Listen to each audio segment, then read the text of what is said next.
নমস্কার, নববার্তা বাংলা নিউজে সবাইকে স্বাগত জানাই। খবরের প্রথমেই দেখে নেব আজকের সংবাদ শিরোনাম। বোনাস বাড়ল। ঈদ এবং দুর্গাপুজোর আগেই বিরাট সুখবর রাজ্য সরকারি কর্মীদের। কত টাকা দেবে বাংলা, কারা কারা পাবেন, সবটা জানতে খবরে নজর রাখুন। বিধানসভার অভ্যন্তরে নওশাদ সিদ্দিকী ও হুমায়ুন কবিরের একান্তে বৈঠক। উস্কে দিল দল ছাড়ার জল্পনা। যুদ্ধের আগেই রণে ভঙ্গ। ভবানীপুরে মমতার বিরুদ্ধে নেই শুভেন্দু। বিজেপির অবস্থান ঘিরে জল্পনা তুঙ্গে। সুনিতাকে ভারতরত্ন দেওয়ার দাবি। স্পেস সায়েন্স নিয়ে পড়াশোনা মমতার। উইলিয়ামসকে চাওলা বলেছেন খোঁচা শুভেন্দু। নাগপুরের সাম্প্রদায়িক দাঙ্গার মাস্টারমাইন্ড পুলিশের জালে।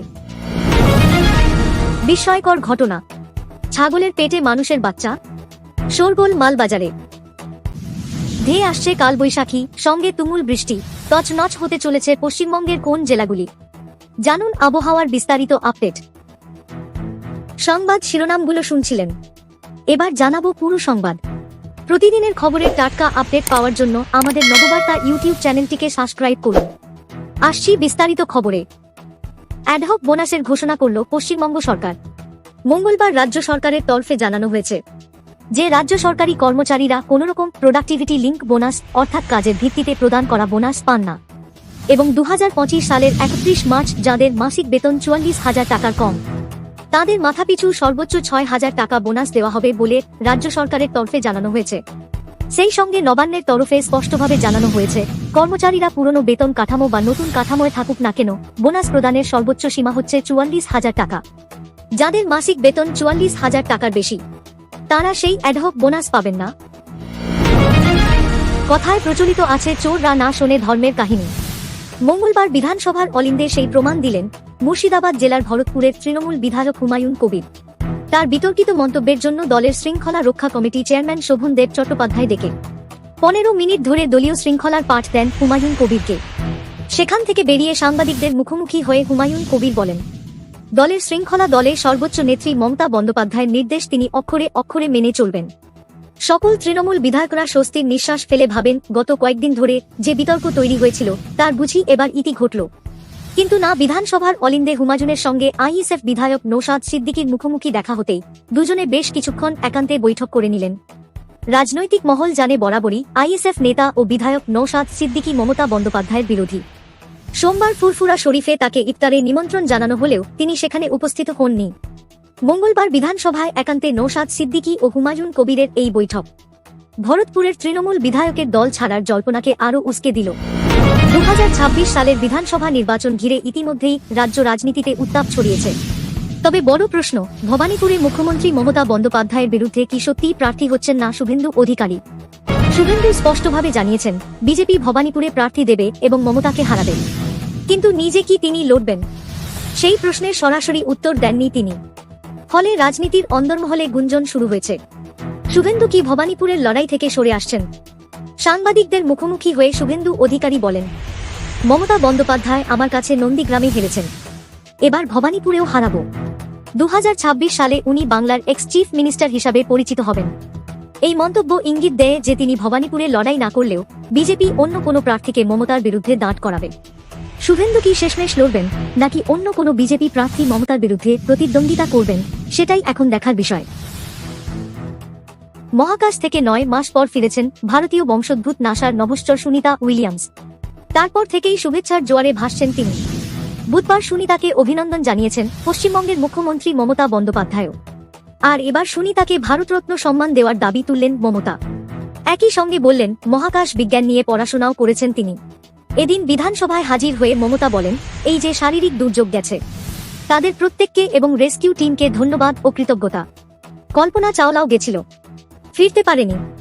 স্পেস সায়েন্স নিয়ে আমার পড়াশোনা আছে, আমরা দেখি প্লেন খারাপ হলে ফিরে আসে। এই মহাকাশ যানেরও কিছু গোলমাল হয়েছিল বলে শুনেছি, এটাই আসলে অগ্নিকাণ্ড হতো। কল্পনা চাওলাদের যেটা হয়, সেই জন্য এতগুলো মাস তাদের আটকে থাকতে হয়। মমতা আরও বলেন, রেস্কিউ যাতে ভালো করে কাজ করতে পারেন তাই মহাসম্মান জানাচ্ছি। সুনিতা ভারতের মেয়ে, তাকে ভারতরত্ন দেওয়ার আবেদন জানাচ্ছি কেন্দ্রীয় সরকারকে। এর আগে এক্স হ্যান্ডেলেও সুনিতা উইলিয়ামসকে অভিনন্দন জানিয়েছেন মুখ্যমন্ত্রী। পোস্টে তিনি লেখেন, সুনিতা উইলিয়ামস ও বাকি নভশ্চরদের স্বাগত। ভারতের মেয়ে আমাদের কাছে আবার ফিরে এসেছে। সুনিতা সহ সকলের জন্য খুশি। উদ্ধারকারী দলকেও অভিনন্দন। সোমবার মহারাষ্ট্রের নাগপুরে সংঘটিত সহিংসতার মূল পরিকল্পনাকারী ফাহিম শামীম খানকে গ্রেপ্তার করা হয়েছে। অভিযোগ করা হচ্ছে যে তার উস্কানিতেই বিক্ষোভ সহিংস আকার ধারণ করেছিল। আদালত ফাহিম শামীম খানকে 21 মার্চ পর্যন্ত পুলিশি হেফাজতে রাখার নির্দেশ দিয়েছে। ফাহিম নাগপুরের সঞ্জয় বাগ কলোনির যশোধারা নগরের বাসিন্দা। পুলিশ দাবি করেছে যে প্রধান অভিযুক্ত 38 বছর বয়সী ফাহিম শামীম খান এই হিংসাত্মক দাঙ্গার জন্য দায়ী। শামীম মাইনরিটি ডেমোক্র্যাটিক পার্টির নাগপুর শহর সভাপতি। 2024 সালের লোকসভা নির্বাচনে কেন্দ্রীয় মন্ত্রী নীতিন গডকরির বিরুদ্ধে প্রতিদ্বন্দ্বিতা করেছিলেন ফাহিম খান।